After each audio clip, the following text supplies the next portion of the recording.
Hey, Ray, Yes, Tegan. would you like to hear about something weird? Please tell me about something weird. Cast your mind back to 10 years ago, Ray. Oh, Do you gosh. remember when U2's album Songs of Innocence was ham-fisted into everyone's iTunes library? Do I ever? And it was like the entire world collectively decided that U2 was their least favorite band. Yeah, so I've got something to tell you. Oh, no. Not only was that 10 years ago, but Yeah. I've orchestrated it. So when this episode drops, it's going to be on the actual anniversary date of the iPhone launch that brought this into our lives. So happy U2 forcing themselves into your ear holes day, everyone. That's what Yes. you're telling me right now? Yes. Damn it. It's exactly what I'm telling you, Ray. This was not pre-planned. It just so happened that I was looking for something to talk about, and as the stars aligned, Tim Cook must have wanted this to happen. So what do we know about how this happened? Right, so I thought I would revisit this story just for Yeah, anyone good. who may have missed it somehow, but also because I think that the full story, to your question, is actually very funny. It happened September 9th or September 10th, if you're in Australia like we are. And it was during Apple's yearly keynote for, gosh, and this is going to age us all, I'm so sorry, the iPhone 6. Oh, the iPhone 6 still works without 3G. Just letting y'all know. Only just, though. Yeah. And it was also the unveiling of the first generation Apple Watch, which was quite cute. Oh, wow. The first baby Apple Watch. Now, there had been rumors at the time that U2 was going to be involved in this in some kind of way, so it wasn't super surprising when they appeared on stage to play one of their new songs. But, as we know, the real surprise came when Apple CEO Tim Cook announced that Songs of Innocence would be available to all iTunes users at no cost. Great. Like, sounds good in theory. At the time, Bono said that it was a gift to all music customers, saying that the band wanted to get the album to as many people as possible because that's what the band is all about. But the thing was, it wasn't just available on iTunes for all users to download. It was actually automatically added to the purchase section of every single iTunes library. And do you remember what made this worse, right? I don't, no, because as I'm hearing it, I'm like, this doesn't, like, you know, it's not welcome to have music that you don't really like show up in your library, but it doesn't feel like something that we should be rallying, fueled with hate against you. Maybe this will change your mind. So what's worse is that if you had automatic downloads turned on, it just appeared in your device without you being able to stop it. So really it was just this gift that no one actually asked for. And you're absolutely right. People were really angry. The backlash was immediate. People who weren't across the keynote were confused as to why this album is now in my iTunes. How did this get here? And other people were just really annoyed or straight up angry. But to your point, Ray, like, this isn't a big deal. It's a free album. Like, we've had heaps worse happen since then. The real problem that everyone had is that it couldn't be deleted. That's right. I'd forgotten that you couldn't delete it. Because as I'm hearing this, I'm just like, all right, no biggie. Just delete it. You can't delete it? No. Is it still there? I'm so glad you asked, but there's a few things to unpack on why this is bad, beyond it being annoying. So firstly, it's going to take up space on your device, which 10 years ago, even less space than what we have now. So that's kind of annoying, but like, not, you know, nothing to really get vitriolic about.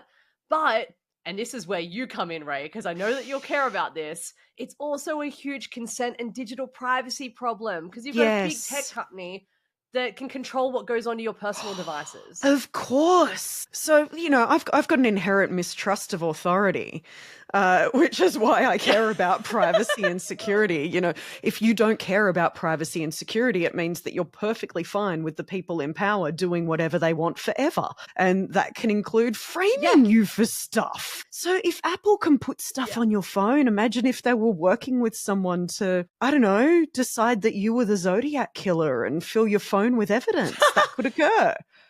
Theoretically, they have the power to do that. You went there.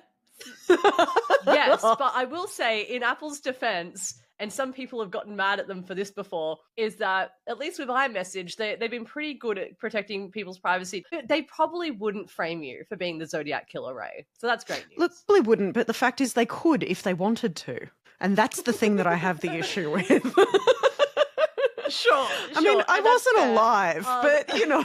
Obviously, this whole thing resulted in it being memed and tweeted to oblivion. And I found some posts from the time. Would you like to hear them, Ray? Yes, I want to hear early internet outrage. Okay, so the first one was, U2 invading your iTunes is the first step towards Bono sitting you down and forcing you to read his screenplay.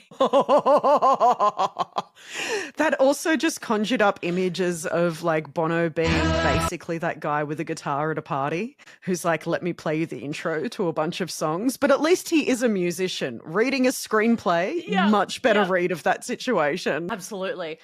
This one's quite good. Congratulations to Apple and U2 on completing the largest waste of bandwidth in human history. Oh, bless. Yes. It's mean. Wow. I wonder if anyone has calculated the amount of energy used, the amount of greenhouse gases created by everyone having to being forced to download U2's album. Yeah. It's a good question. How much ecological damage has Bono caused? Work it out. We'll chat with some people. We'll run the numbers. Love it. And my favorite one, Ray, the last one. The free U2 album is overpriced. Oh, that's a burn. That's beautiful.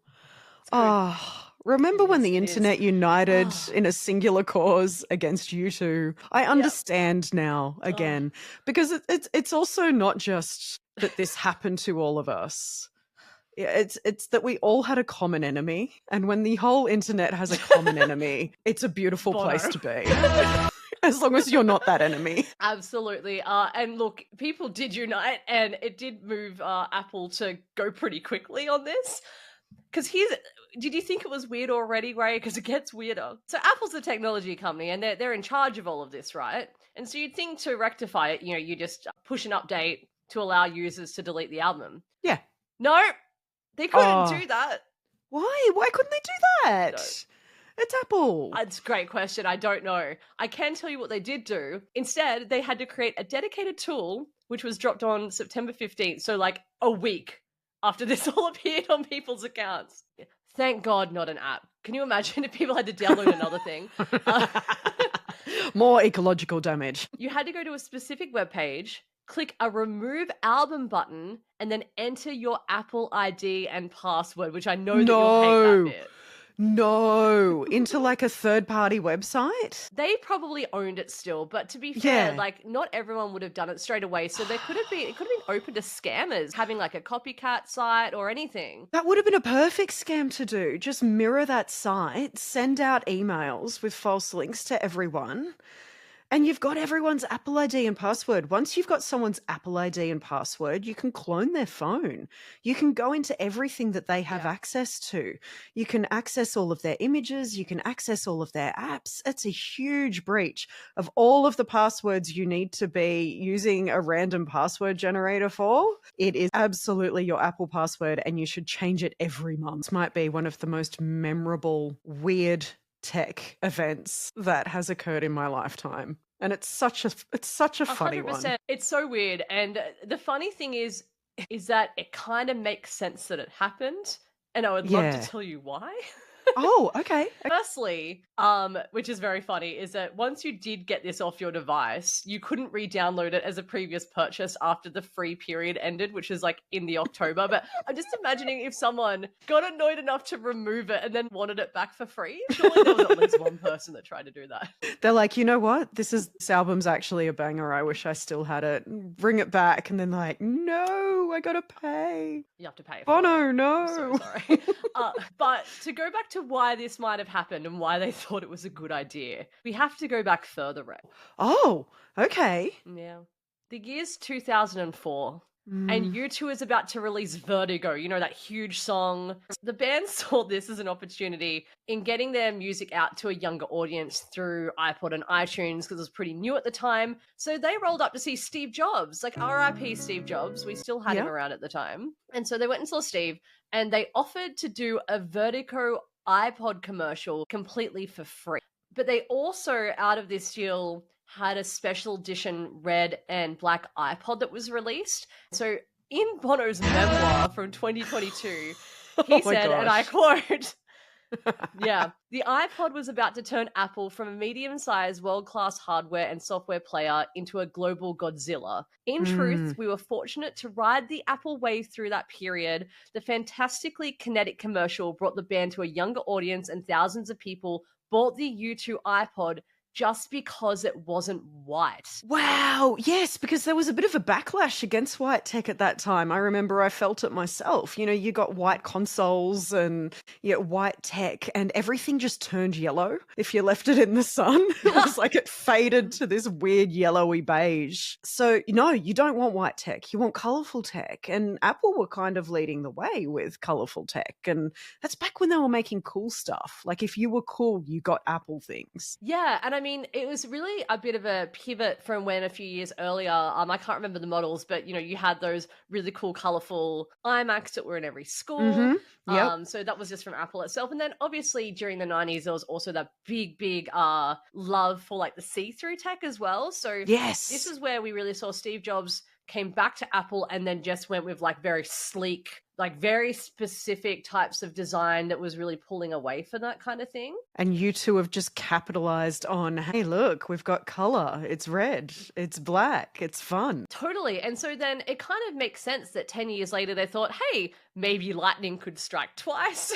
And that certainly didn't happen. People were angry this time. And again, Bono said a really funny thing in his memoir where he said, we didn't just put our bottle of milk at the door, but in every fridge, in every house in town. And some people like to pour their own milk, others are lactose intolerant. Lactose intolerant. What was funny too is that the backlash didn't just come from users, also the music industry hated it. So you had someone from the Black Keys actually said that U2's album is so bad that it had to be given away for free. Because that led into this whole thing that we've got now around streaming and paying artists. It really did change everything, didn't it? It did. And what's interesting is that only a couple of years ago when his memoir came out, Bono pretty much took all responsibility for it. And he even put it out there that Tim Cook had reservations from it from the beginning, saying that Apple actually wanted to, you know, not give away music for free. And so I think what ended up happening was that Apple paid the band. No one really knows how much it was. There's numbers flying between like 5 million and 52 million. I think it probably depends on those original rights versus a bunch of other stuff, royalties and what have you. But it was also part of a larger $100 million US campaign this whole thing cost, and it was like a flop that had to be turned around in like a week. So much money being spent on making so many people angry.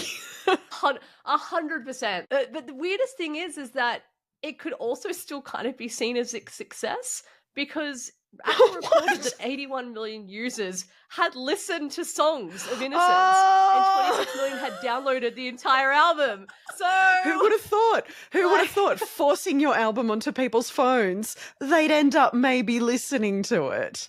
Oh my gosh, what a strategy. Yeah. So look, it wasn't great. And I guess the question is whether that level of success that comes at the cost of user trust and anger is actually worth it. I don't know. Just because you can do something doesn't mean you should do something. No, maybe you should stop and go, is it a bit weird to do this? It's a bit weird. It's a bit weird. Yeah, and I think I'll leave it on Bono's quote, which was, we realized we'd bumped into a serious discussion about the access of big tech to our lives. And I think that is a nice way on reflecting on that. Ooh, very insightful quote there from Bono, who was completely complicit in all of this. You can't get off the hook by reflecting on it later, Bono. Look at what you did, Bono. Look at what you did. I wonder if anyone still has it in their iTunes. Surely. We could find out. Oh, anyone out there, if you still have Songs of Innocence in your iTunes library from 10 years ago, Please let us know.